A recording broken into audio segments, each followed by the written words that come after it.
Ernest Henry Shackleton is someone who most people have never heard of, yet he was behind and is responsible for perhaps one of the greatest leadership stories ever told. And when he was young, he was a voracious reader. But he always wanted to explore, to see new things, to experience new things, and he didn't have a lot of money, neither did his family. So he became an apprentice on a sailing vessel that allowed him to travel the world, and through the apprenticeship, he slowly moved up the ranks until he finally was able to captain his own ship. And in 1914, he set off on an expedition to explore the Antarctic. Now, to find a crew, he took an ad out in the newspaper.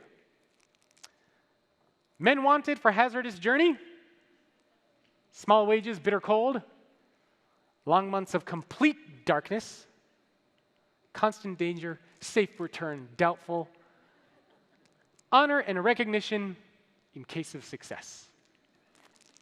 Now, this to me reads a lot like a modern day job description, but a lot of employees don't even get the recognition during success. Now, sure enough, a couple dozen men applied, and their trip began. And it didn't take long before disaster struck. While they were in the Weddell Sea in the Antarctic, their ship, the Endurance, this is an actual picture of the ship, became entombed in ice. For 10 months, they were trapped in ice on this ship. Until finally, the pressure of the ice became too much. It crushed the ship, and it sank. But not before the members of the crew couldn't get off with their lifeboats and all their supplies. And they made an ice floe their home. And an ice floe is basically a large floating piece of ice. It can be as big as a couple miles. And they lived on that ice floe for another 5 months. We're talking about 15 months now without stepping foot on solid ground.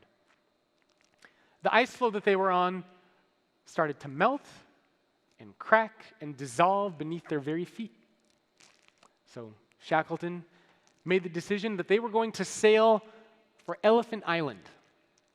Elephant Island was a 5-day sail battling high winds, high seas, but finally they made it to Elephant Island.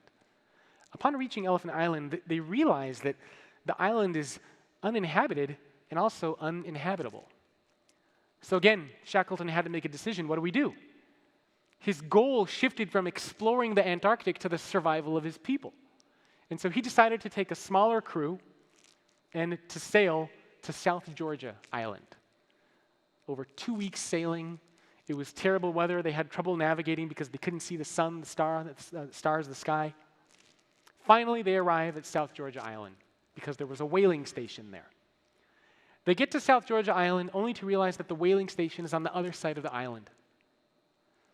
So again, Shackleton takes 1 or 2 members of his crew, leaves the other 2 behind, and for several days, they hike through the snow, through the ice, through terrible weather, until finally they reach the whaling station. It took 3 attempts and 3 more additional months before they were able to rescue the people who were still stuck on Elephant Island. Now, there are a couple of really cool parts to this story. The first part is that every member of the crew survived. Every single member of the crew survived. And this has become a very great case study in leadership of how Shackleton was able to keep his crew alive. So for starters, he constantly maintained his optimism. He encouraged them to toast their loved ones and to host sing-alongs.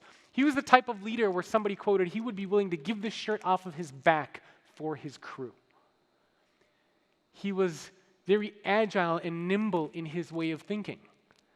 When they were hiking across South Georgia Island, he figured that they would take the screws from one of the least damaged lifeboats, put the screws in the bottom of their shoes to get traction, and use that to hike. He had a growth mindset. He didn't view these obstacles or these failures as permanent situations. He viewed them as things that needed to be overcome. That is ultimately what makes a great explorer. You will likely have to reinvent yourself several times during your career if you haven't already. Your organization may need to reinvent itself as well.